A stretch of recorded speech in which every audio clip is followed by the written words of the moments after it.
আসসালামু আলাইকুম, কেমন আছেন সবাই? আশা করি আল্লাহর রহমতে ভালো আছেন। প্রতিদিনের মতো আজকেও আপনাদের সাথে একটি গল্প শেয়ার করব। একবার বনের রাজা সিংহ তার ছোট বাচ্চাদের নিয়ে রোদ পোহাচ্ছিল। এমন সময় বাদর এসে তার লেজ ধরে দুটো ঝাঁকি দিল।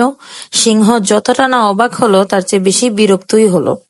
বাদর একটু দূরে দাঁড়িয়ে সিংহকে কয়েকটা ভেঙচি কেটে হাসতে হাসতে চলে গেল। সিংহের বাচ্চা সিংহকে উদ্দেশ্য করে বলল, এত বড় বেয়াদবি, আর আপনি তাকে কিছুই বললেন না আব্বা?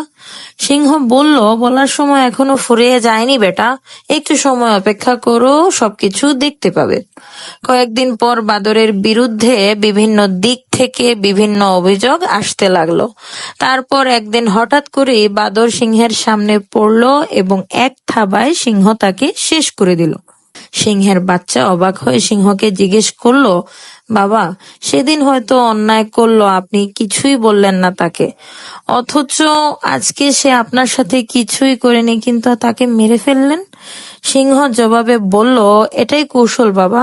সেদিনের পর বাদরটা অনেক কিছুই করেছে, অনেক বিচার আমার কাছে এসেছে। বাদরটা ভালুককে লাথি মেরেছে, হাতির সুর ধরে ঝুলেছে, গন্ডারের পিঠে চড়ে নেচেছে, হায়নাকে সে কাতকুতি দিয়েছে, জিরাফের গলা ধরে টানাটানি করেছে, আর সবাইকে বলেছে রাজাকেই আমি মানি না, আর সেখানে তোমরা কারা?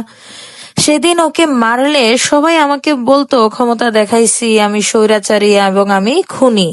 আজকে একটু পর দেখবি সবাই এসে বলবে থ্যাংক ইউ রাজা সাহেব। সেজন্যই আমি তোদেরকেও বলি, এত সহজে উতলা হইও না, সঠিক সময় আসা পর্যন্ত ধৈর্য সহকারে অপেক্ষা করো, এবং অপেক্ষার মূল ফল যেটা হয় আর কি, অপেক্ষার ফল মধুরই হয়। আসলে গল্প থেকে অনেক কিছু শেখার আছে। আমাদেরকে কেউ কিছু কখনো বলে ফেললে আমরা আসলে খুব জলদি সেই বিষয়ে রিয়েক্ট করে ফেলি। এটা আসলে কখনোই ঠিক না। যে যাই বলুক, নিজেকে নিজের বিবেকের কাঠগড়ায় দাঁড়া করবেন। যদি মনে হয় আপনি ভুল করেছেন তাহলে নিজেকে শুধরে নেবেন। যদি মনে করেন যে আপনার এখানে কোনো ভুলই ছিল না, অপরজন ভুল বুঝতেছে, তখন নিজেকে চুপ রাখবেন এবং সঠিক সময়ের জন্য অপেক্ষা করবেন। আর অপেক্ষার ফল অবশ্যই মিষ্টি হয়।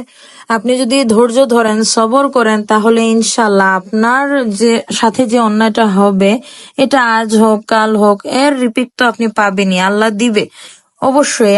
আর সব জিনিসের ছাড় আছে কিন্তু ছেড়ে দেওয়া হয় না। ন্যাচারাল রিভেঞ্জ অফ নেচার যেটা বলে আর কি, একটা কথা আছে না, ওইটাই বলছি। যাই হোক, আজ এ পর্যন্তই। আপনারা সবাই ভালো থাকবেন, সুস্থ থাকবেন, সুন্দর থাকবেন। আমার গল্পটি যদি ভালো লেগে থাকে অবশ্যই আমার পাশে থাকবেন।